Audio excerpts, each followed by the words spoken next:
Sì, è mia G. Mia radio. Adesso come lo vai a fare? Ah, ma è vale cioè, ci sono dove le porte poco no le.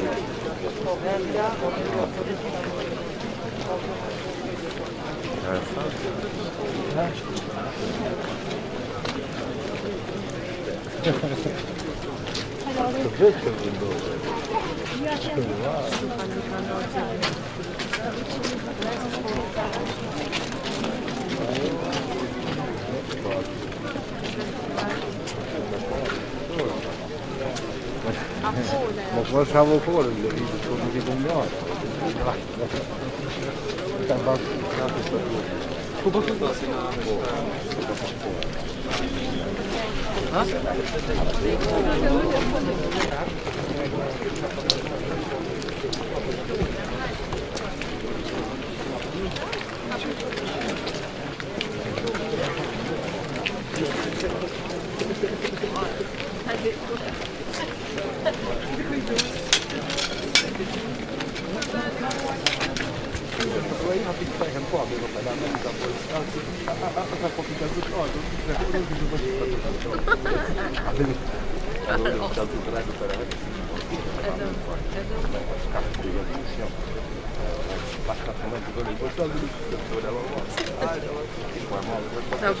Não, puxou o sal.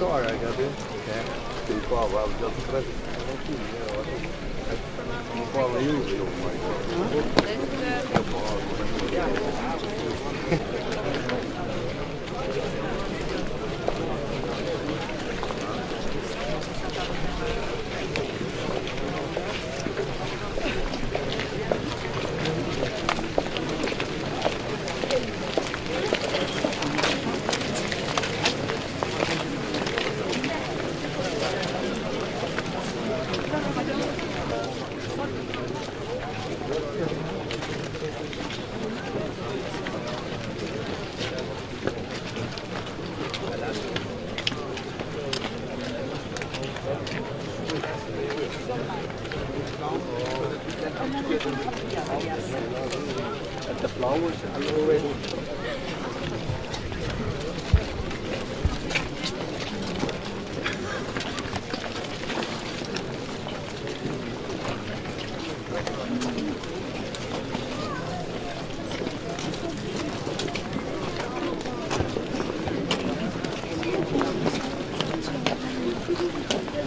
Johnny, you.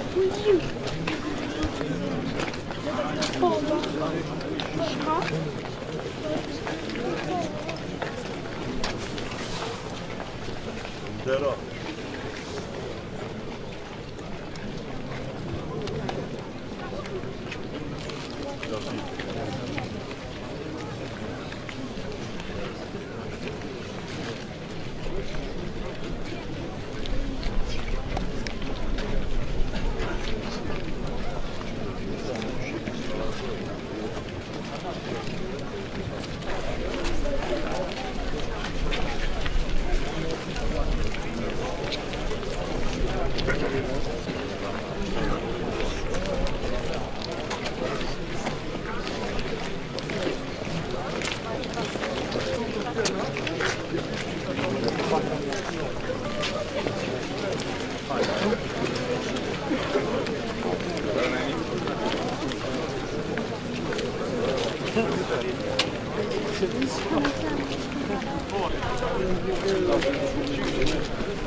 Lock it me from.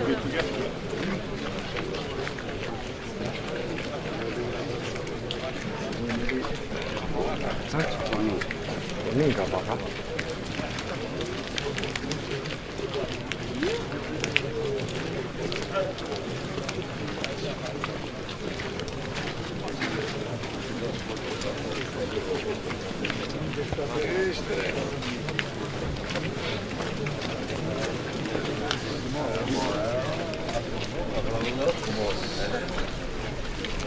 Ja, hadi.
Grande, loro!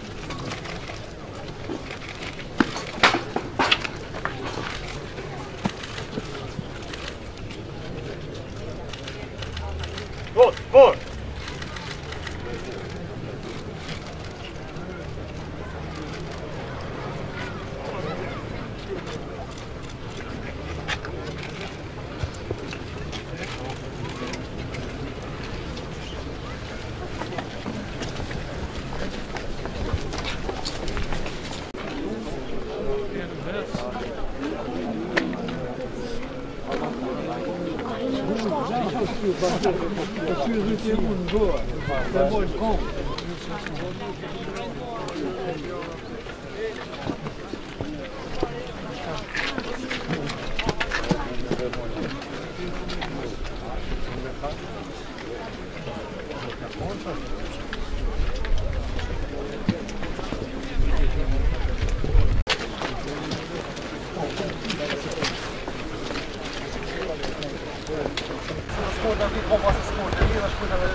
Musulmanor som är där för att kriminalister så hon som banker för betalat.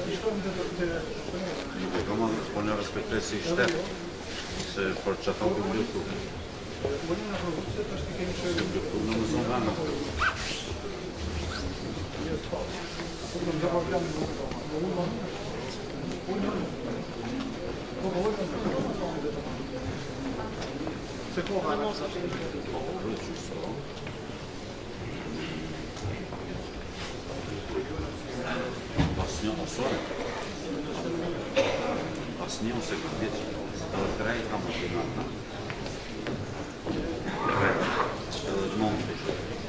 Të nderuara zonja dhe zotrinj, mirë se keni ardhur në ceremoninë përkujtimore në 23 vjetorin e masakrës së Reqakut, organizuar nga shkëlqësia e tij, Kryeministri i Republikës së Kosovës, Albin Kurti. U ftojmë të ngriteni në këmbë për të nderuar himnin shtetëror të Republikës së Kosovës.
Për fjalën e mirëseardhjes, ftojmë kryetarin e komunës së Shtimës, zotëri Qemaj Aliu.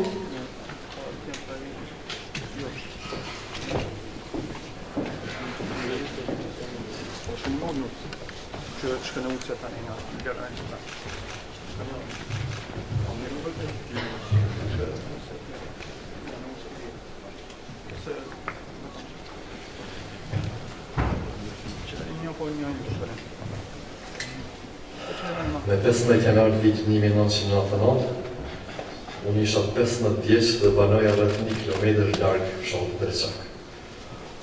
U zgjuam herët nga të shtënat e armëve aty në mëngjes, nga dreka morën vesh se forcat policore dhe ushtarake serbe kishin vrarë burrin e kushërirës së tij me Bajramin dhe vajzën e saj të re, Rëmshana. Kuptuam se atë ditë ishin vrarë e masakruar 42 burra, gra e fëmijë të fshatit Reqak, vetëm se ishin shqiptarë. 26 ditë pas masakrës, mes shumë kundërshtime dhe kërcënimeve nga autoritetet e kriminalizore serbe, që të tonin të fshinin krimin, trupat më në fund u kthyen. Mbaj mend se në ceremoninë e vallimit morën pjesë me mijëra njerëz, edhe pse ishte aktar i madh dhe ishin të rrethuar gjithandej nga tytat e armëve të ushtrisë dhe policisë serbe. Varët i hapëm kushdo që mundëm, duke i kaluar lopatan dorë me dorë dhe i varrosur sipas traditës, për të ndarë dhimbjen me njëri tjetrin, me familjarët e të gjithë viktimave, me një popull të tërë dhe për të dhënë të afërmit tonë një lam të mirë dinjitoze. Ne kur nuk do t'i harrojmë ata. Të nderuara shkeqësi, zonja Presidente Osmani Sadriu, zoti Kryeministër Kurti, Zavendës Kryeministra, Ministrat Kabinetit Qeveritar, deputet, Kryeparlamentar Konjufca, Ministër Ambasador Hovenier, ambasador të tjerë të Bashkimit Evropian, të gjithë ambasadorët të tjerë të akredituar në Republikën e Kosovës, të dashur familjarë të martirëve dhe dëshmorët e Reqakut, të nderuar ish e prur të ushtrisë lirimtare të Kosovës, të nderuar të pranishëm. Më lejoni që në emër të Komunës së Shtimit që uroj mirë se ardhje në Akademinë Perkujtimore të 23 vjetorit të masakrës së Reqakut. Askush nuk u gjykua për këtë masakër, ende nuk u vendos kurrfarë drejtësie për ata. Në historinë e gjatë të shqerimit Kosovës nga okupimi dhe kolonizimi serb, masakra e Reqakut zë një vend specifik. Përmes ambasadorit Amerikan William Walker, i cili në atë kohë e udhëheqi misionin e verifikimit, bota e kuptoi se Serbia po kryente krime kundër njerëzimit në Kosovë.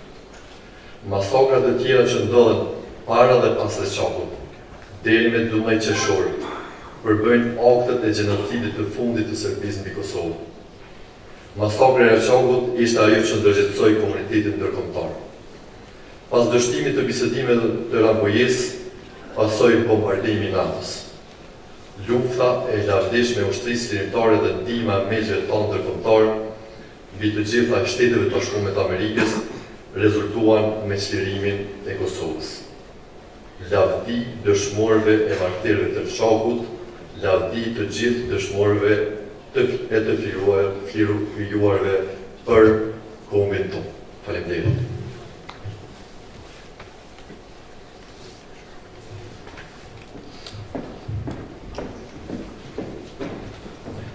Faleminderit zotëria Leu. Ftojmë shkeqësinë e saj, Presidentin e Republikës së Kosovës, zonjën Vjosa Osmani Sadriu, për fjalë raste.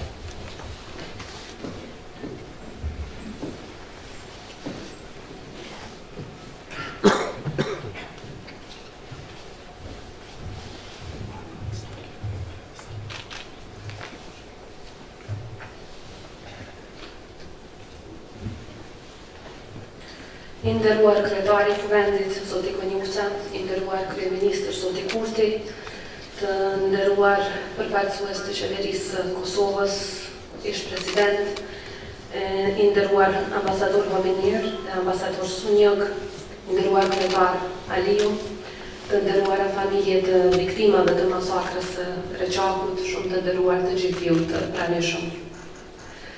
23 vjet më parë, jo shumë larg nga vendi ku sot të gjithë bënë nderimet e tyre, bota u lemerit dhe kuptoi përfundimisht nga pamjet makabre të masakrës së Reqakut, krimin që ndodhi mbi popullatën e pafajshme civile shqiptare.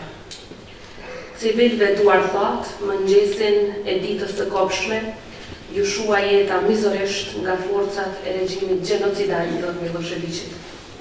Atë ditë, Kodra e Bebushit, si shnihet nga banorët lokal, ishte pasqyrim i krimit kundër njerëzimit, pasqyrim i krimit kundër shqiptarëve, pasqyrim i qëllimit shparosës e gjenocidal të regjimit të Miloševićit. Ishte pasqyrim i masakrave ndaj njerëzve të cilët ndodheshin në shtëpitë e tyre dhe të cilët u përballën me egërsinë e forcave policore e ushtarake serbe. Për gjatë 10 orëve të sulmit, të vrarë pati edhe në pjesë tjera të fshatit. Prandaj me të drejtë edhe shefi atëhershëm i verifikuesve të OSBE-s, William Walker, nga ajo që pa në vendngjarje pa hezitim, siç kishte deklaruar vetë atë botë, aktin e cilësoi si një masakër të tmerrshme dhe krim të rënd kundër njerëzimit. Përfaqësuesit të komunitetit ndërkombëtar prezent në vendngjarje ishin vula e dëshmisë së këtij akti makabër. Dhe njëherë dëshmitarët më autentik, krahas edhe të vjetuarve të krimit, pra dëshmitar të barbarisë së pushtetit të Miloševićit, i cili kishte për qëllim shparosjen e shqiptarëve dhe këtë e bënte para syve të gjithë botës. Tendencat për ta mohuar masakrën e Reqakut janë përpjekje qartë për rehabilitimin e atyre që kanë kryer krimin. Por propaganda asnjëherë nuk mund t'i ndryshojë faktet historike. E sidomos jo një të vërtetë që ka ndodhur para syve të gjithë botës. Në Reqak ka ndodhur krim kundër njerëzimit, por edhe shpërfaqje e qëllimit të Serbisë atëhershme për të zhdukur shqiptarët nga faqja e dhejut. E Reqaku është njëra ndër masakrat e shumta të tmerrshme ku u dëshmuar ky qëllim. Mohimi i fakteve të luftës nëpërmjet rehabilitimit të kriminalëve të luftës është përsëritje e krimit. Por e vërteta për Reqakun është shumë më e fuqishme se çfarëdo propagande nga bashkëpunëtorët e afërt të regjimit të Miloševićit. Historia e dokumentuar nuk mund të ndryshohet dhe as nuk është subjekt i interpretimit. Ndaj një krimi siç ishte masakra e Reqakut, propaganduesit duhet të ndjejnë keqardhje e në të njëjtën kohë edhe të kërkojnë falje e të sjellin drejtësi. Në kompleksin e varreve që vizituam sot, vetëm një varr është ende bosh, si dëshmia më e qartë e krimit të 15 shkurtit të vitit 1999. Saga ende nuk ka marrë fund për familjen Metushi, fatin nënës së tyre Saidës rri pezull mbi lirinë e tyre, por edhe lirinë tonë. Në kërkim të saj, ata nuk reshtën prej ditës së trisht, por se asnjë lajm deri më sot. Madje asnjë lajm edhe për mbi 1600 të zhdukur të tjerë në dhunë nga lufta e fundit, të cilët janë përkushtimi ynë i çdoditshëm dhe pa të cilët liria jonë gjithnjë do të mbetet e papërmbushur. Të nderuar të pranishëm, të nderuar familjar, të nderuar ambasadorë që jeni prezent për përfaqësues të institucioneve. Secili prej këtyre varreve ka një histori tmerri. Secili varr dëshmon gjithçka. Të gjitha këto varre bashk përbëjnë një dëshmi të argumentuar, të pakontestuar dhe të dokumentuar. Ishte një akt i qëllimshëm dhe jo selektiv i vrasjeve i bërë për të krijuar frikë në mesin e popullit të Kosovës, pati deklaruar atëherë presidenti i Shteteve të Bashkuara Bill Clinton. Kjo masakër shënon rikthesën më të rëndësishme të periudhës së luftës në Kosovë, nga se diplomacia botërore intensifikoi përpjekjet për ndalimin e barbarisë ndaj popullit shqiptar të Kosovës. Në të njëjtën kohë, intensifikoi edhe përpjekjet e vajzave dhe djemve të ushtrisë çlirimtare të Kosovës për lirinë e vendit tonë. Pamjet nga Reqaku prekën jo vetëm tërgjegjen e njerëzve të zakonshëm kudo në glob, por edhe atë të diplomacisë botërore. Afro 2 muaj më pas, NATO ja nisi fushatën e sulmeve ajrore ndaj caqeve ushtarake të Serbisë, duke detyruar një herë për gjithmonë largimin e saj nga Kosova, që nga 24 marsi 1999.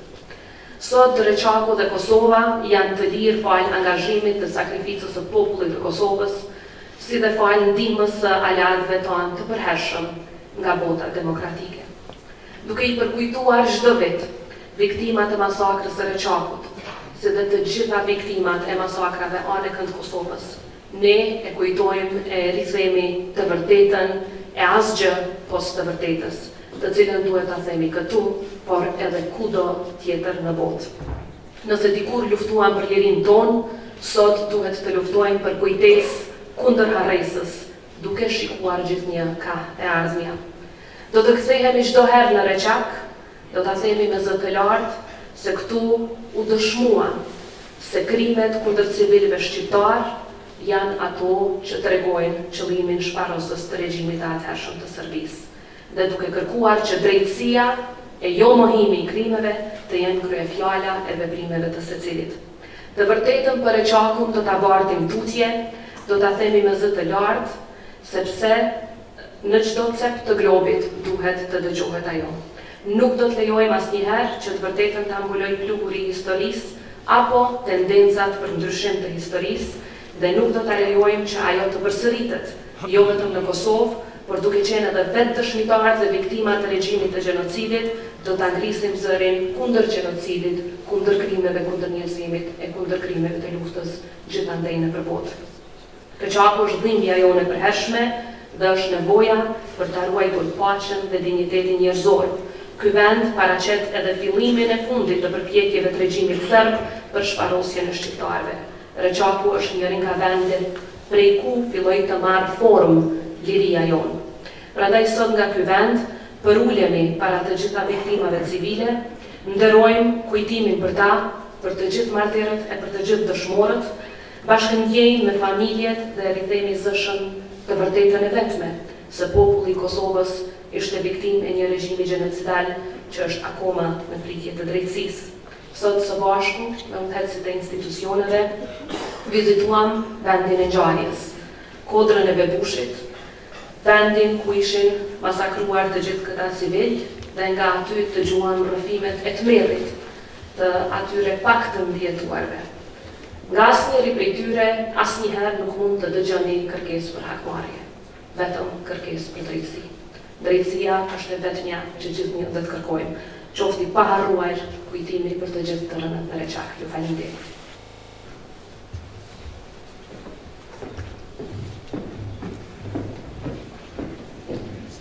Ju faleminderit të nderuar presidente.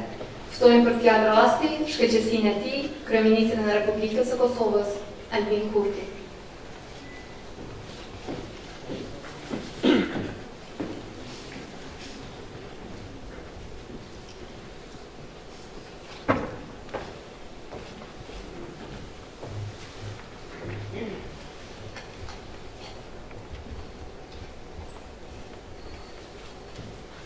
Nderuara Presidente e Republikës së Kosovës, zonja Vjosa Osmani Sadriu, i nderuari kryetari i Kuvendit të Republikës së Kosovës, zotri Glauko Njupca, i nderuari ambasador i Shteteve të Bashkuara të Amerikës, zotri Jeffrey Homazhe, i nderuari ambasador i Bashkimit Evropian, zotri Tomas Shumjog, i nderuari ambasador i Mbretërisë së Bashkuar, zotri Nikolas Abot, i nderuar zëvendës ambasador i Italisë në Kosovë, zotri Ugo Ferrero, i nderuari ambasador i Republikës së Shqipërisë, zotri Qemal Mingjozi, i nderuari kryetari i Komunës së Shtimës, zotri Qemal Aliu, i nderuari kryetar i fshatit Reqak, zotri Adem Ramadani, i dashur i Rom, i mbjetuari i masakrës së Reqakut, të nderuar përfaqësues të institucioneve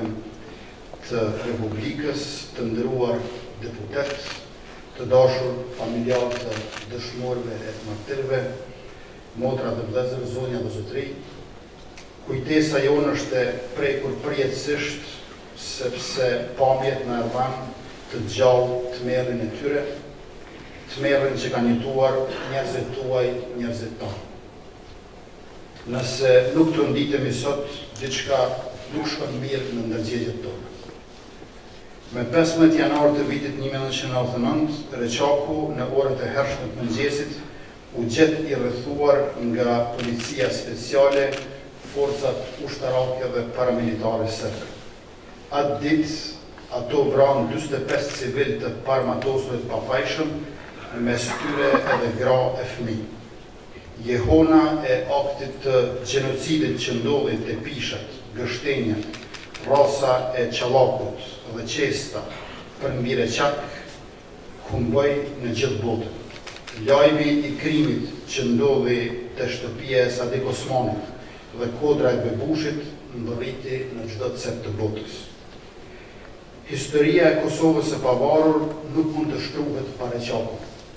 Njësoj që nuk mund të shkruhet pa Prekazin, Mejen, Krushën e madhe e Krushën e vogël, Dubravën, Poklekun, Rezallën, Izbicën, Gjakovën, Qyshkun, Ljubeniqin, Pastaselin, Arbrine, Eprme, Qirezin, Elikoshanin e shumë vendet e tjera të Kosovës, që ishin viktima të mbi 400 masakrave gjatë luftës së fundit të viteve 98 e 99, dëshmi këto e gjenocidit të Kosovës.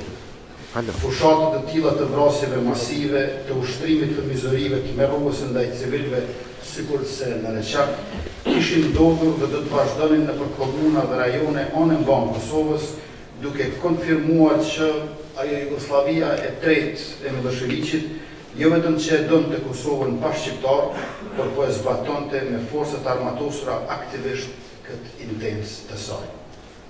Unë sa herë që vi në Reqak, ndjej për ullin dhe i fshatarëve të Reqakut. Atë që e ka dokumentuar Human Rights Watch, Këshilli për mbrojtjen e të drejtave dhe lirive të njerëzit, Fondi për të drejtën humanitare, është më së miri e përfyer në dhimbjen dhe traumën e fshatarëve të Reqakut dhe familjarëve të viktimave. Kjo histori nuk mund të harrohet dhe as të rishkruhet.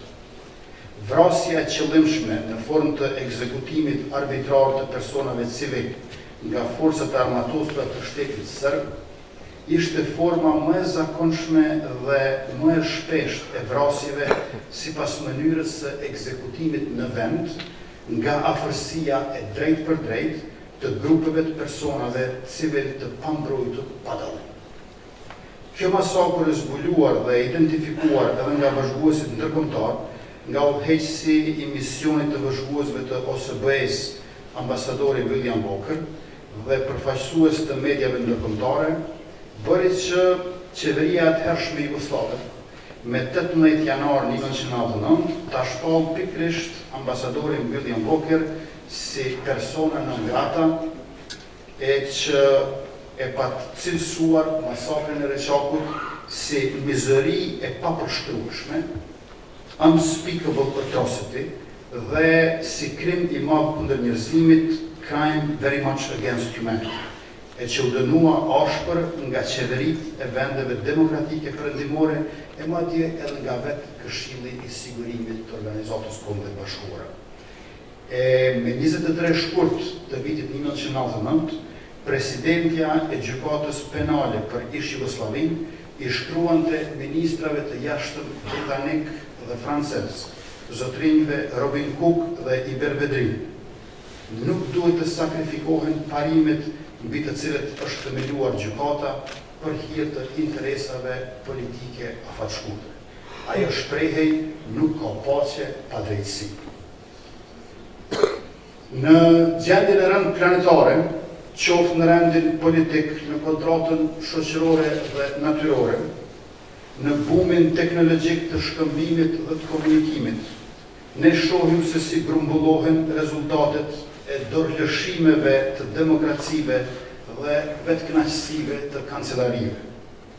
Por vjen një ditë kur përballë spektaklit të përgjithësuar të dhunës dhe problemeve të gjithëskajshme, vrasja duhet të marrë përmasat e gjenocidit, të marrë formën e masakrës, që ajo të mund të zgjojë vëmendjen publike. Vetëm si masakër, çështja e fiton dinjitetin mediatik, vetëm atëherë viktima e një dhune të caktuar mund të mbërrijë e të çajë drejt një publiku që ka diçka në dorë. Duhet të shtohet aty edhe vëmendja, edhe ndjeshmëria e disa personaliteteve diplomatike që mund të ngrenë zëre. Duhet edhe imazhi, edhe kamerat. Duheshin pra një mëri faktorësh për me sjellë masakrën në skenën e gjithanshme publike. Sa masakra janë kryer nga aparati shtetëror serb në Bosnjë e në Kosovë, të cilët nuk kanë patur favorin e këtyre faktorëve. Masakra që i kanë mbuluar varri dhe heshtja në skenën e madhe publike. Por mbeten dëshmi vatrat e zbrazura dhe u mbuluar nga rrallët e varreve dhe dhimbja në shpirt. Duhej pra një Reqak që NATO dhe perëndimi të kuptonin se kur kasaphana nuk ndalet, ajo mund të kthehet në normalitet.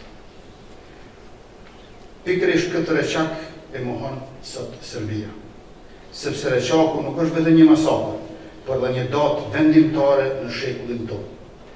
Është data që shtyn një reagim ushtarak kolektiv dhe një kolektiv ndërgjegjësh politike, intelektuale, mediatike, të marrin qëndrim dhe të cilësoj një sjellje ushtarake shtetërore si të papranueshme. Nuk vonoi shumë pas këtij akti gjenocidal në Reqak dhe avionet e NATO-s bombarduan Jugosllavinë me Miloševićin. Pra ishte pikërisht një masakër e tillë që e vuri në lëvizje fuqinë më të madhe ushtarake në historinë e njerëzimit, në mbrojtje të popullit tonë e kundër një shteti që projektonte shfarosjen e shqiptarëve. Masakrat mbi popullin tonë po zgjonin falëve dijes sonë një ritëm tjetër të kuptimit të së drejtës. Prandaj të mohosh krimet gjenocidale që i ka faktuar dhe dënuar një botë e tërë dhe të përsëritësh vazhdimisht si kërcënim mos njohjen e pavarësisë së Kosovës martire, do të thotë të qëllosh edhe të rënët e pavdekshëm, edhe të gjallët e mbjetuar, do të thotë të shënjestrosh edhe ëndrat dhe idealet e brezave të ri që vinë. Mohimi i gjenocidit përpiqet të riformsoj historinë në mënyrë që të demonizoj viktimat dhe të rehabilitoj autorët. Mohimi i gjenocidit është faza e fundit e gjenocidit. Është ajo që Elie Wiesel e ka quajtur një vrasje e dyfishtë. Mohimi vret dinjitetin e të mbjetuarve dhe kërkon të shkatërroj kujtimin e krimit. Në një shekull të rënuar nga gjenocidi, ne pohojmë domosdoshmërinë morale të kujtimit. Ne jemi kundër hakmarrjes, ne duam drejtësi dhe ne refuzojmë të hapat. Lavdi të rëndëve dhe ju falenderit të gjithë.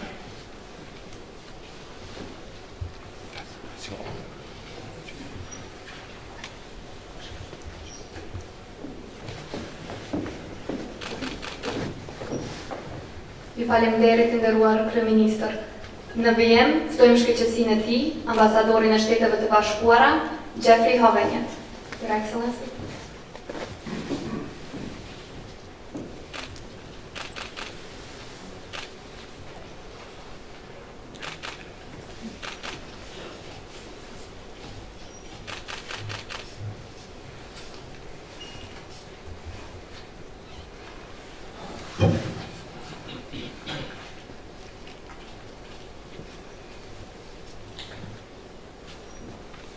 President Osmani, Prime Minister Korti, Speaker Konjutsa, members of government, members of the diplomatic corps, distinguished guests, and in particular to the family members of those victims and to the victims themselves of the ethnic cleansing of the Milosevic era. I'm honored to be with you here today, representing the American people, to remember and honor those who lost their lives here in Reqak 23 years ago. Thank you for this opportunity to join the people of Kosovo on this solemn occasion to commemorate and mourn those whose lives were tragically cut short that day. Let no one forget or deny what happened here, or why the United States and our allies came to the defense of the people of Kosovo. I remember it all very, very well. As the officer at the U.S. mission, diplomatic mission to the OSCE responsible for Kosovo at that time, I had a close relationship with Ambassador Walker, who was the head of the OSCE's Kosovo verification mission. He called me on the phone in my office just as he had left Reqak that day, already focused on his recommendations for the OSCE in response to this brutal murder of defenseless civilians. In response to this atrocity and others, the United States, together with our NATO allies, acted to protect defenseless civilians in the name of peace, freedom, and stability. These goals reflect deeply held American and Western values. We believe, we assert, that all people, without regard to ethnicity or religion, deserve the dignity of living in freedom and security. We are aware of attempts to rewrite the well-documented history of this massacre, what happened here, and to downplay or misrepresent the facts about these atrocities.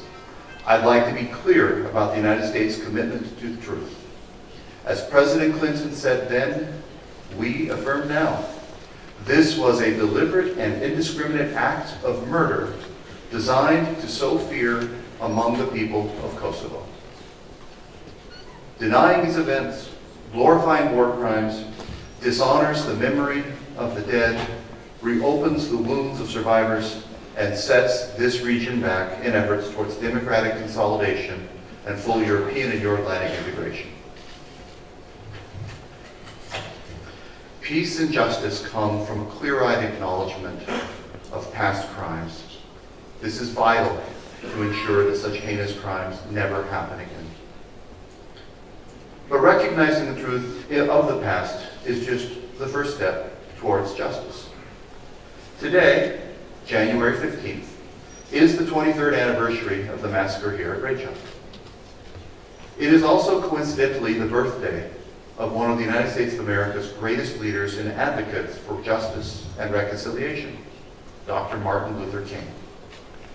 I think it is fitting on this day, as we reflect on the horror and tragedy of what happened here on January 15th, that we also consider the words and the legacy of Dr. King, whom we pay tribute to and honor on this same day each year.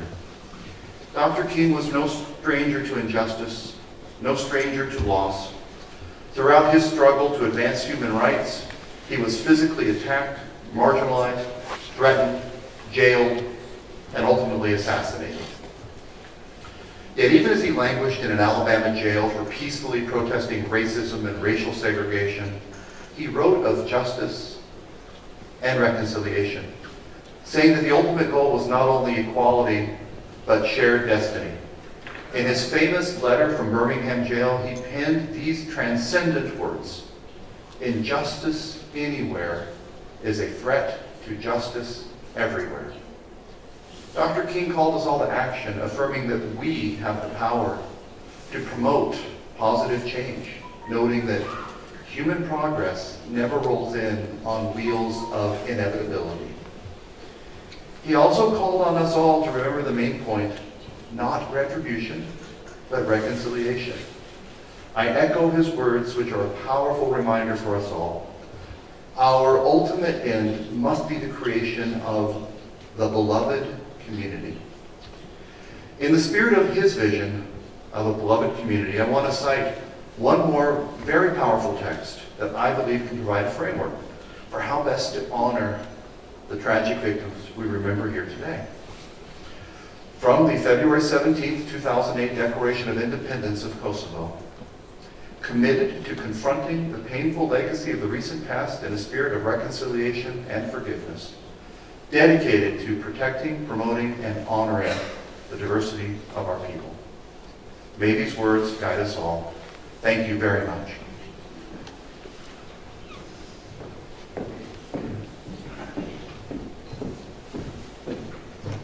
Thank you, Your Excellency. Miku I madh I Reqakut, I Kosovës dhe Infërtetës, ambasadori William Walker, e kishte të pamundur të jetë në nesër për shkak të kushteve të udhëtimit si pasojë e pandemisë. Ai na drejtohet sot në këtë video mesazh.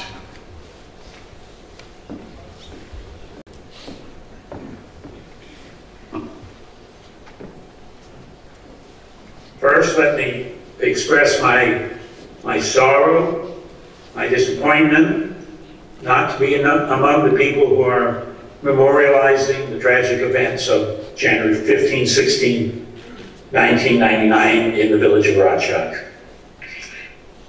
This is an expression of my disappointment not being there, to those from the village itself, those from Shtimli who have hosted me over the years, and now today of the nation as a whole, and Albanians around the world, and the world itself, who I think all should pay attention to this memorialization of what happened in Reqak in 1999. I further apologize because, for reasons that are well known, the pandemic, the COVID threat, because of my age, I'm in my 80s, because of a small operation I had a few weeks ago, minor operation, and general conditions of travel these days. I had to overcome my very strong desire to be with you today and talk to you, thanks to the Prime Minister's office, by this Zoom recording. Each year since 1999, every year there has been a ceremony or a memorial ceremony in terms of Reqak. Every year I have seen it grow in importance. I have seen understanding of what happened in Reqak, what it brought about, grow in importance. Not that Reqak was not unique. I mean, we all know it was just one of many similar events that had happened and were threatening to be repeated in Reqak in the 1990s. So Reqak, in my heart, in my experience, holds a very special place, but I fully understand that others might wonder, why Reqak gets the attention it does when other places that suffered similar fates do not. At first, the ceremony on January 15th was attended mostly by the villagers themselves and by their neighbors, by the people from Stimli. And I well remember the first memorial service I went to. I was absolutely astounded. In a midwinter day, freezing cold as it might be today, ice on the ground, slippery conditions, and there was a crowd of maybe 15,000 people in that first ceremony to pay their respects and their sorrow to the people of Reqak. Over the years, the past 22 years, each year, the January 15th ceremony has received greater attention beyond Stimli. First by the people from the rest of Kosovo, then by the diaspora, and then finally by, as I say, the entire world. And this is just what I had hoped would happen and has happened. At times in the past, I'm afraid what was being memorialized on January 15th was almost avoided by others. The international community, for example, some of the embassies who did not even bother to attend to see what was happening. But I think that has changed finally. And I greatly appreciate the effort of the Prime Minister's office and the government of Kosovo today to make it a national event, not just a regional event. I will never forget, as I have come over during these past 22 years, seeing the recuperation of this village that had been so badly damaged by the events of January 15, 1999. Reqak is an incredibly different place from what it was when I first saw it. And that goes for Kosovo itself. When I go back now and I see the progress that has been made, the progress that is being made, the things that are happening, yes, I'm disappointed when I hear about blackouts or I hear about the Kosovo virus not being under total control yet. Those things bother me. I worry about it. But when I see the progress, I am overwhelmed by what Reqak and similar events came to mean in terms of the development of this new nation, this brand new independent sovereign state in the heart of Europe. When I see people in the streets of Reqak, in the streets of Stimli, in the streets of Homazhe, in the streets of Pristina, Deja, everywhere, when I see the smiles on people's faces today,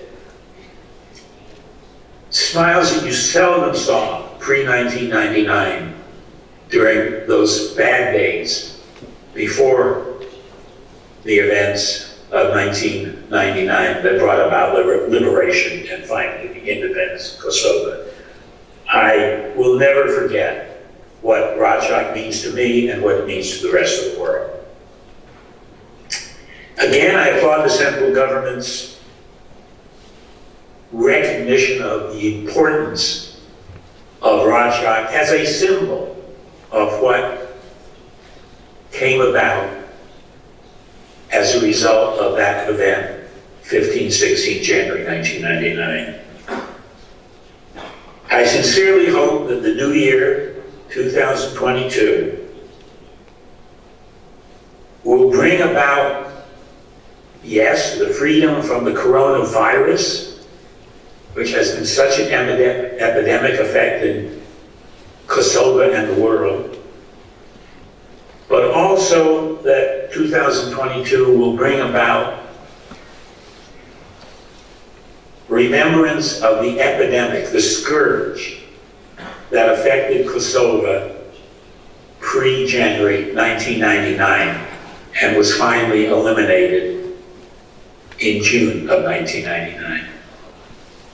For me, Reqak represents not a unique event, but something that started a chain of events that brought about the differences I'm talking about.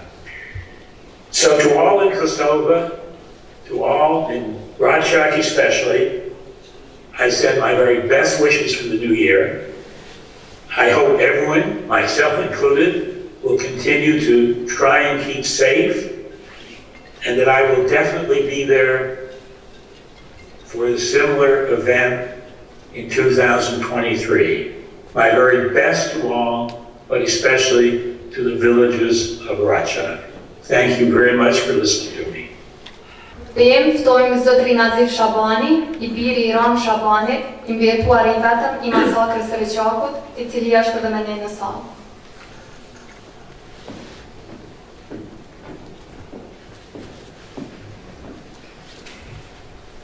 Të nderuar zonja zotrin.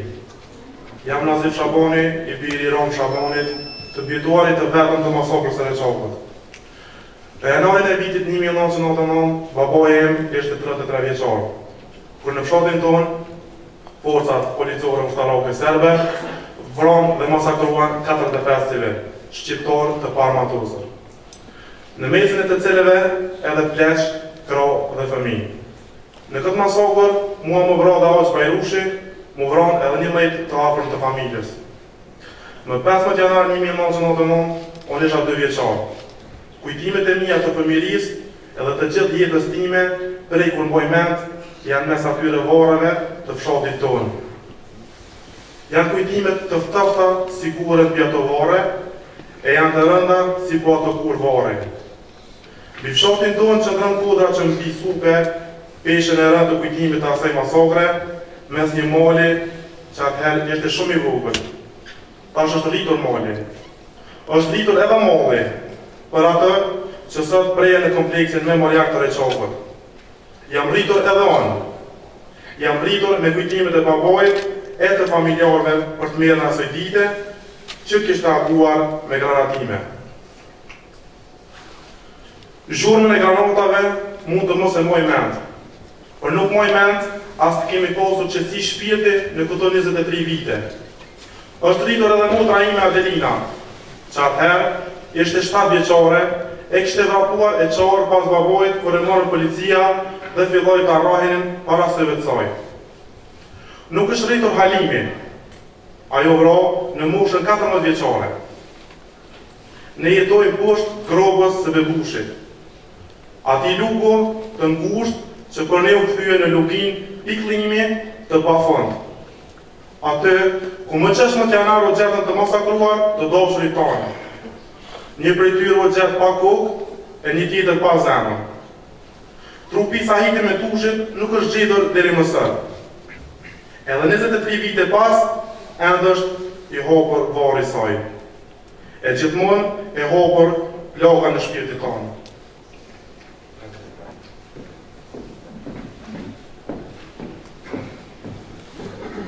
Ju faleminderit zotri Shabani. Ceremoninë e sotme përkujtimore e përmbyllim me ansamblin e tunqit të Filharmonisë së Kosovës, të cilët do të interpretojnë këto vepra. Balat nga Eduard Grieg, Të falem jo dhe nga Rauf Domi dhe Heju Male nga Česk Zadela.